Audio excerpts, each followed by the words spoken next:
a guy that Charles Barkley said this about him. He said, if the world was made up of Bobby Joneses, we'd be in a much better place. There'd be no problems. That's a quote from Charles Barkley on our next guest, Bobby Jones, joining us right now. Bobby Jones, how are you? Welcome to the program.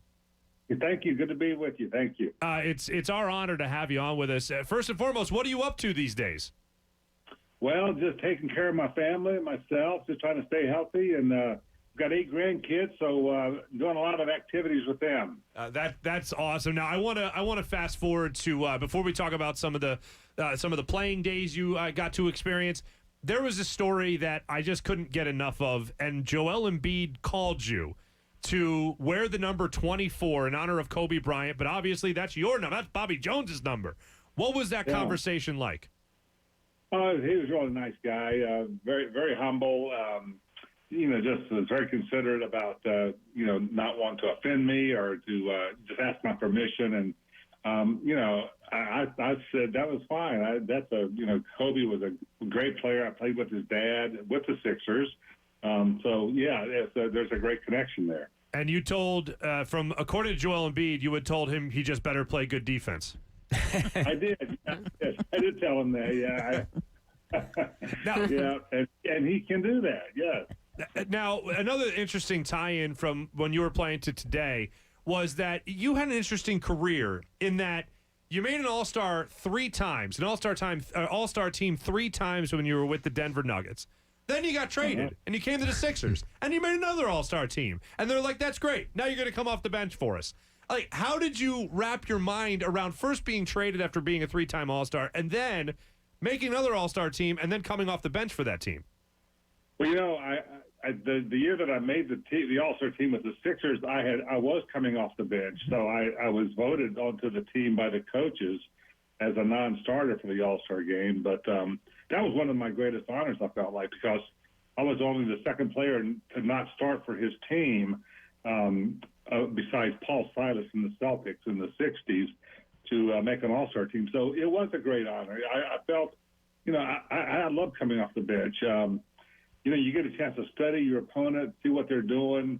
The intensity level for me could go up because I know my minutes are not going to be, I'm not going to be dragging on for 48 minutes. I'm going to be out there. I'm going to be in and out. I'm going to be doing what I can energetically to pump my team up on both ends of the floor. So, it suited me really well because I'm not a one-on-one player. I like the fast break. I like to run. I like to get back on defense. And those things take energy, so that was good for me. Speaking with Bobby Jones, this Sixers team is going to go through a transition here after the layoff when they start up in Orlando again. There's 8 games, then the playoffs. And a guy like Al Horford, just to use him as an example, might have to change to be more of a bench player than he thought he was signing on to this team to be. What would you tell a player, any player, that might not be playing the game the way they think they should, but playing in a way that would benefit the team the most? Well, I would just say, put your ego aside and just understand that you sign a contract to play for a team, not to play for yourself. And you're really looking to have the team success to be in the forefront of what you do. And I learned that in North Carolina under Dean Smith. And, he had a little sign in the locker room that you walk by every day. United we stand, divided we fall. And, he taught that, whatever you can do to help the team, you do it. And, a guy like Al Horford, who to me is a great class player, just a true professional in every sense, I don't think we'll have any problem if that's the case for him to do that. Bobby, a lot of our listeners for the first time got a look at what basketball was like back in the 80s when the Jordan documentary came out recently. And we've had a lot of discussions here on the show with our listeners. What kind of basketball do you like better? The one played back in the 80s, the physical type that you went through in the NBA, or the one now that's so three-point dominant? Do you see the big difference, and do you like the game maybe more or less than the way it's played now? Well, it is very different. I can't say that I like it better. I enjoyed the way we played. I like the contact. You've got to have contact. I think the intensity level is better when guys aren't just pulling up from 35 feet and there's no contact. There's really no effort to get a shot off. I mean, what amazes me about players today is that anybody can play 15 years because you're just walking the ball up the court, and you're not rubbing off picks, you're not getting hurt, you're not getting bumped, and so I do prefer the old style where there is it's a little bit more I'd say intense. Bobby, could that old style win today? Because if there's a team in the NBA built to play that old style, it's the current 76ers. Yes, I think it can win.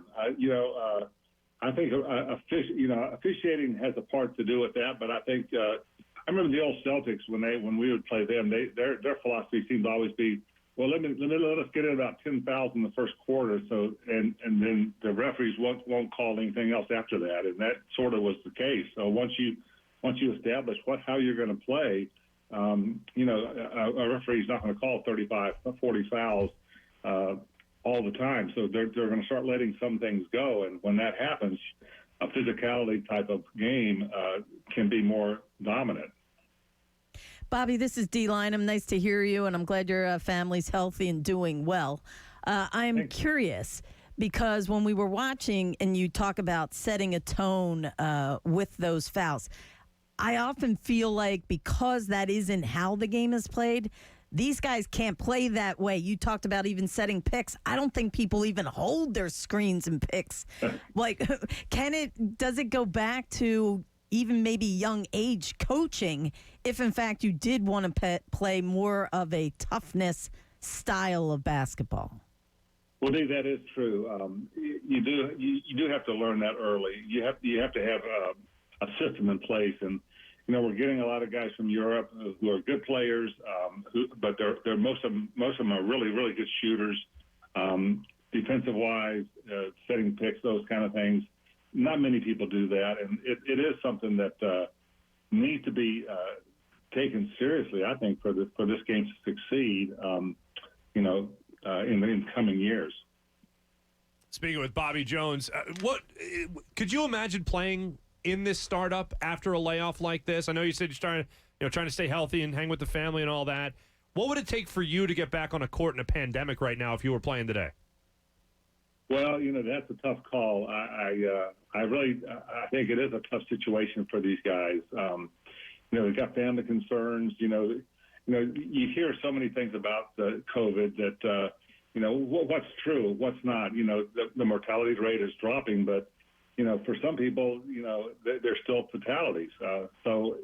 And there's long-term effects in some people. Some people it doesn't bother them at all. So, and I think there's a real caution that has to take place before I would go out there to think about contacting somebody and playing the kind of game we play. If you're not guarding, buddy, if you're 5 feet from everybody, then it's okay. But that's not the way we played back then. Bobby, this is Crystal Rich from NBC Sports Philadelphia today, filling in on 97.5 The Fanatic.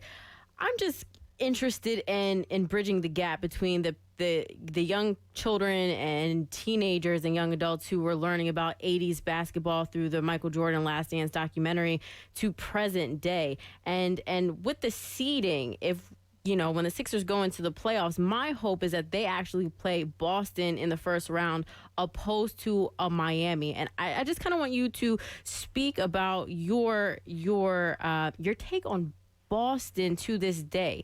It was obviously a rivalry now and a rivalry back then. Do you still feel a same level of passion when you watch the Sixers and they're playing the Celtics? First of all, yes, I do. I don't like the Celtics very much. I'm not a Celtics fan, and I think that both are very large cities, both East Coast cities that really dominate our nation in many ways, and I think that's reflected in the sports teams and the passion that the fans have for their teams. So, I would hope that they would play Boston also. I like to see them knock them off, and I think they match up well against them. All right, Bobby, it's easy for anybody to ask you, of all the great players you went against, and you were so versatile defensively, who was the hardest to cover? I'm not going to ask you that. I'm going to ask you, what great player, if you're playing defense, do you want to cover and you think you're going to have success against if they're getting the last shot of the game? That's you're talking about back in my day? Yes, back in your day. Oh man, I don't know. There were some really great scores back then. I I don't, you know, my philosophy was always never I wanted to stop the guy, but I knew that I couldn't always stop the person. I would just want to make it difficult for them to get a tough shot. And, you know, I felt like I could do that against guys who were good mid-range shooters, like a guy like Larry Bird. He couldn't drive by me. He just wasn't quick enough, but he had that great fadeaway shot that was difficult, but I could get my long arm up there and I could bother him. So, you know, I like my chances against that situation. Exactly the person I wanted you to say, because I grew up with you guys. That was my heyday of watching basketball as a teenager, and you on Larry Bird always gave me comfort knowing you could stop him a little bit. James Worthy would have probably been another one, right, Bobby? Yeah, James was another one. Yeah, James had those big hands. Yep. He could go by. So, yeah, he was a danger. Yeah. Bobby, what do you like from this Sixers team? I mean, obviously you have the playoffs coming up here, the 8 games and then the playoffs. What do you like about this team right now? Well, I think, you know, with Simmons, if he's healthy, you know, he can do so much as far as making his teammates better. And that's, you know, I compare him a little bit to Julius Erving back in my day. Julius was a guy that he made me better. He made everybody else better because he'd look for you. You know, he'd help you on defense, and I think Simmons does the same thing. So I'm looking for him to take a leadership role on this team and to dominate. And then also, I think Embiid also, the intensity level just needs to go up and just, you know, play through whatever pain or whatever frustrations you've got and mentally focus on one goal, and that's to defeat the team you're playing. Bobby, just interested to get your take on Matisse Thybulle, who is obviously in his rookie year and is going through a heck of a time in a small apartment. But he is a pretty good defensive player. He's a deflection machine. What are your thoughts on him as being someone so great on defense? Like him a lot. I've seen him play, and he's a disruptor. And that's when you're playing against a team and you got a guy like that who disrupts what you want to do. It really kind of throws the whole team off because you don't know where he's going to be and what he's going to do, and those kind of guys are really dangerous to not only to stop any momentum that the other team may have, but to give your team that boost that it really needs at some point. Bobby, I have one quick question because we've been talking about Philadelphia wanting a championship out of going through the process, and you know. The Sixers back in your day got there, and didn't win. And then, obviously, the addition of Moses Malone is huge, and you do win. But what is that intangible that takes a team that is talented enough to be in the finals to then actually winning the finals? Well, I think the intangible is chemistry. We had those really good teams.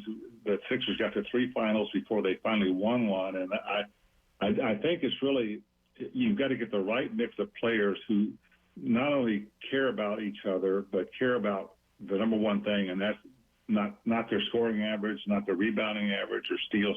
It's what can they do to win the game, and you know that's the Sixers' challenge. They've got to find the 12 guys that they can put on a team that are coming together as one, that aren't looking just to tweet out something after a game or whatever for their own sake. They want unity in their team, and I think that for the Sixers in '83 was the biggest thing. We knew that with Moses on our team, there were no more excuses. And I think for this team now, that's the same case. There are no more excuses. You've got talent. You got to go out and show it. Bobby Jones, on a personal note, I thank you very much for being such a great team player and agreeing to come off the bench. If you didn't, my dad would never know the name Mark Ivoroni and then name me Mark. So I appreciate that. All right. Thank you, Bob. Thanks, Bobby. Bobby Jones joining us right there. Really appreciate him coming on with us. That's a true story. Mark Farzetta with Bob Cooney and Jamie Lynch. Mornings on 97.5 The Fanatic. Philadelphia.